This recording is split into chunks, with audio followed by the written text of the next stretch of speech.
बिस्मिल्लाहिर्रहमानिर्रहीम। अस्सलाम वालेकुम। What is artificial intelligence? Artificial intelligence क्या चीज़ है और आप इसको कैसे डिफ़ाइन करेंगे?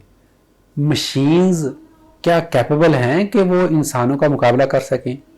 क्या मशीन्स जो हैं उनके अंदर इतनी सलाहियत आ चुकी है कि वो तमाम वो फंक्शंस और तमाम वो चीज़ें परफॉर्म कर सकें जो कि इंसान कर रहे हैं? क्या उनके अंदर डिसीजन मेकिंग की पावर आ चुकी है?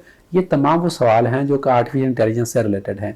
आर्टिफिशियल इंटेलिजेंस को हम डिफाइन करते हैं कि the machines that are performing that are capable performing the same kind of acts that mimic human thoughts, जो कि ह्यूमन थॉट्स को मिमिक करें। अगर तमाम उस तरह के फंक्शन परफॉर्म करने में अगर एक मशीन कैपेबल हो जाए, उसको हम आर्टिफिशियल इंटेलिजेंस बोलते हैं। ये टर्म जो आर्टिफिशियल इंटेलिजेंस की थी, ये जॉन मैकार्थी था, उसने 1956 के अंदर इसको कॉइन किया था। सबसे पहले उसने इस लफ्ज़ को इस्तेमाल किया था। अब आर्टिफिशियल इंटेलिजेंस जो है उसको अब क्लासीफाई किस तरह से करते हैं? आर्टिफिशियल इंटेलिजेंस को अगर हम देखें तो उसकी एप्लीकेशन की बेसिस पे हम इसको कॉग्निटिव साइंस के अंदर, देन रोबोटिक्स के अंदर, नेचुरल इंटरफेस के अंदर हम इसको क्लासिफाई करते हैं। कॉग्निटिव साइंस के अंदर मुराद क्या है? ऐसे सिस्टम्स जो कि आपको डिसीजन मेकिंग के अंदर हेल्प करते हैं, या जो कुछ चीज़ों को इंटरप्रेट करने में, या जो कम्प्लेक्स किस्म के प्रॉब्लम्स हैं उनको सॉल्व करने के अंदर आपको हेल्प करते हैं, उनको हम कॉग्निटिव साइंस बोलते हैं। इसके अंदर आपके एक्सपर्ट सिस्टम्स आ जाते हैं, इसके अंदर आपके जेनेटिक एल्गोरिथम्स आ जाते हैं, न्यूरल नेटवर्क्स आ जाते हैं। कोविड-19 के आपको एग्जांपल देते हैं। जो वायरस है उसका जो जीनोम है, जो वायरस है वो किस तरह के जीन से मिलकर बना हुआ है, इसको आर्टिफिशियल इंटेलिजेंस के थ्रू डीकोड किया जा सकता है बहुत ही थोड़े वक्त के अंदर। इसी तरह जो इंसानी जीनोम है वो किन किन जीन से मिलकर बना हुआ है, और वो जो जीन्स जो हैं वो कहाँ कहाँ पर मौजूद है, उनका फंक्शंस क्या है, ये तमाम जो जेनेटिक एल्गोरिथम है ये भी आर्टिफिशियल इंटेलिजेंस के थ्रू इसको स्टडी किया जाता है, और इस पे रिसर्च अभी जारी है। ह्यूमन जीनोम कंप्लीटली अभी स्टडी नहीं किया जा सका, दो के जो रैट है, जो चूहे का जो जीनोम है उसको स्टडी कर लिया गया है। फिर आपका जो दूसरी साइंस आ जाती है वो आपकी रोबोटिक्स आ जाती है। रोबोटिक्स के अंदर आपका लोकोमोशन, नेविगेशन, ट्रैकिंग, लोकोमोशन के अंदर ड्राइवरलेस जो कार्स हैं वो आपकी रोबोटिक्स के अंदर आ जाती हैं। ऐसा जो रोबोट्स हैं जो आपके आपको बकायदा एक human like robot, sci-fi films के अंदर भी आप देखते हैं कि जो रोबोट्स हैं वो फाइट कर रहे हैं, या रोबोट जो हैं वो उनके अंदर कोई वायरस आ गया है तो they turn enemy of the human beings, तो वो जो रोबोट्स हैं वो भी रोबोटिक्स के अंदर आता है। लेकिन फिर एक कंप्यूटर विजन भी है। कंप्यूटर के थ्रू आप अगले बंदे को आइडेंटिफाई करते हैं, या कंप्यूटर के थ्रू आप चीज़ों को वॉच आउट करते हैं और उसको आप आइडेंटिफाई करते हैं, तो that also comes under the robotics. Locomotion के अंदर और कौन सी चीज़ें आती हैं? लोकोमोशन में एक तो मैंने आपको ड्राइवरलेस कार बता दिया, दूसरा ये जो आपके ड्रोन्स आते हैं जिसके ज़रिए अभी बहुत सारी जो यूरोप के अंदर कंपनीज हैं वो जो फूड डिलीवरी के लिए और पार्सल डिलीवरी के लिए ड्रोन्स के इस्तेमाल के ऊपर रिसर्च कर रही हैं, और पायलट प्रोजेक्ट की हद तक एक दो कंट्री के अंदर इसको सक्सेसफुली इंप्लीमेंट भी कर लिया गया है। That also comes under locomotion. Similarly tracking के लिए भी आप जो है वो रोबोटिक्स के अंदर इस्तेमाल कर सकते हैं। इंडस्ट्री के अंदर तो बहुत ज़्यादा जो प्रोडक्शन हो रही है, फूड इंडस्ट्री है, या चाहे वो कॉटन इंडस्ट्री है, या लेदर इंडस्ट्री है, उसके अंदर पैकेजिंग के लिए और सॉर्टिंग के लिए रोबोट्स को इस्तेमाल किया जाता है। Then comes a natural interface. अभी आपका मोबाइल आ चुके हैं जो कि आपकी वॉइस को क्या करते हैं, रिकॉग्नाइज कर लेते हैं, आपके चेहरे को पहचानते हैं, और वो फौरन आपका जो एक कोड है आपको लगाने की जरूरत नहीं होती, वो आपकी आईज के आइरस को और आपके फेस को रिकॉग्नाइज करते हैं, और वो फौरन आपका जो पास कोड है वो ओपन हो जाता है। तो ये जो नेचुरल इंटरफेस, उसमें आपकी वॉइस की रिकॉग्निशन, उसमें आपकी नेचुरल लैंग्वेज की रिकॉग्निशन, इसका, और सिमिलरली वर्चुअल रियलिटी, ये आपका नेचुरल इंटरफेस के अंदर आ जाता है। So these were the applications और आर्टिफिशियल इंटेलिजेंस के किन किन फील्ड्स के अंदर आर्टिफिशियल इंटेलिजेंस जो है उसको इस्तेमाल किया जा रहा है।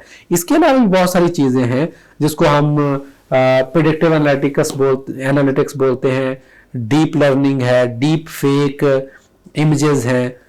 आप अभी देखते हैं कि बहुत सारे, और ये फ्यूचर में आप देखेंगे बहुत सारे आपको इस तरह के स्कैंडल्स भी अभी नजर आएंगे कि किसी एक बंदे की को आपको कुछ सेक्स स्कैंडल या कोई किसी लीडर का जो है वो कोई ऐसी वीडियो आपको मंजर आम पे आएगी जो कि एक्चुअली उस लीडर वो एक्चुअली वहां पे प्रेजेंट नहीं था, लेकिन उसका तमाम उसकी वॉइस को और उसके इमेज को रियल टाइम में ऐसे शो किया जाएगा कि जैसे वो वहां पे खुद से मौजूद था। तो इसको हम बोलते हैं डीप फेक। ये भी आर्टिफिशियल इंटेलिजेंस के थ्रू किया जाता है।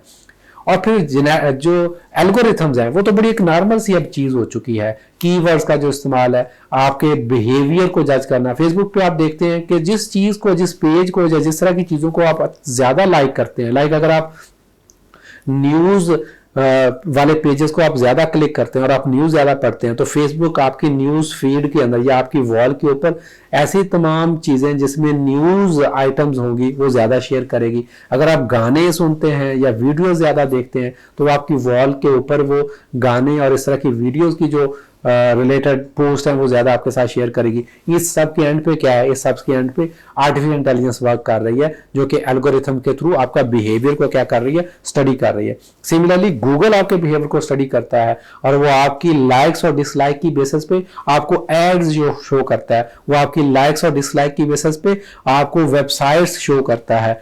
आपके कीवर्ड्स की बेसिस पे वो आपके बिहेवियर को स्टडी कर रहे होते हैं। That is also called artificial intelligence. तो आर्टिफिशियल इंटेलिजेंस की बेशबहा इसके इस्तेमालात हैं डेली लाइफ के अंदर भी, साइंस के अंदर भी, इंफ्रास्ट्रक्चर के अंदर भी हम इसको इस्तेमाल कर रहे हैं और कंज्यूमर्स के बिहेवियर के पढ़ने के लिए भी इस्तेमाल कर रहे हैं।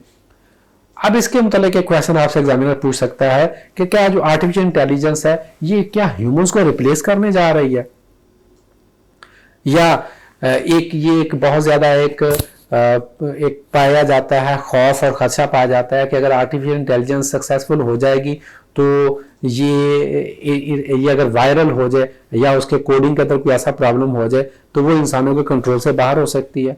या फिर एक ये खदशा भी पाया जाता है कि ये जो आर्टिफिशियल इंटेलिजेंस है वो अगर तमाम काम मशीन्स और कंप्यूटर्स करना शुरू कर देंगे, रोबोट्स करना शुरू कर देंगे, तो आप जो है आपकी जो जॉब्स हैं सारी की सारी वो ऑक्यूपाई हो जाएंगी, वो रोबोट्स ऑक्यूपाई कर लेंगे, तो अनएम्प्लॉयमेंट बढ़ जाएगी।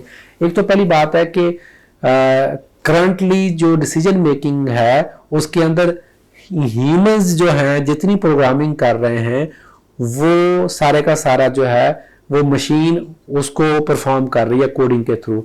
सेल्फ लर्निंग का प्रोसेस अभी तक मशीन के अंदर नहीं आया कि वो उस इन्वायरमेंट के अंदर से क्या कर सके, लर्न कर सके। जितना आप इनपुट या जितना आप उसको कमांड या डाटा प्रोवाइड करेंगे उसी के बेसिस पे उसके अंदर लर्निंग हो रही है।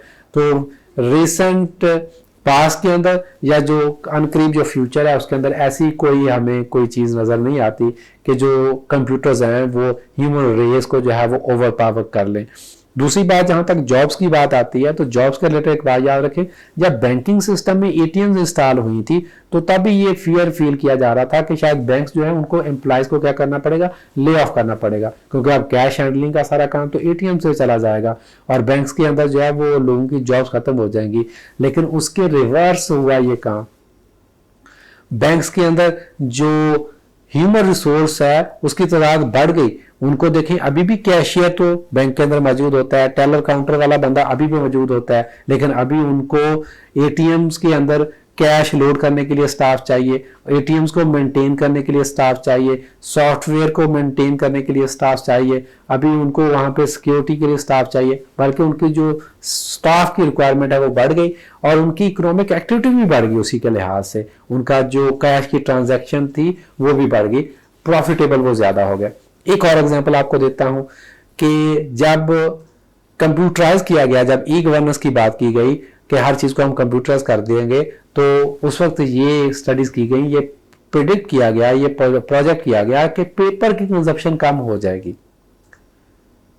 एक्चुअली उसके रिवर्स हुआ। जब कंप्यूटर जो है वो आ गया तो पेपर की प्रोडक्शन कंजप्शन थी जो थी वो बढ़ गई है। उसकी वजह क्या है, अभी किसी भी चीज को टाइप करना और उसका आउटपुट लेना हमारे लिए क्या हो गया, बहुत आसान हो गया। पहले तो क्या होता था कि टाइपराइटर पे टाइप करना, तो पेपर का इस्तेमाल बहुत कम होता था। अब आपने चाहे 2000 पेज या 100 पेज या 500 पेज प्रिंट निकालना है, आपने सिंगल गो में कमांड देनी है और आपके पास आउटपुट आ जाएगा, जिसकी वजह से पेपर की कंजप्शन बल्कि बढ़ गई है। तो ये सारी चीजें जो हैं, it all depends upon the future, के फ्यूचर में आर्टिफिशियल इंटेलिजेंस कैसे शेप होती है।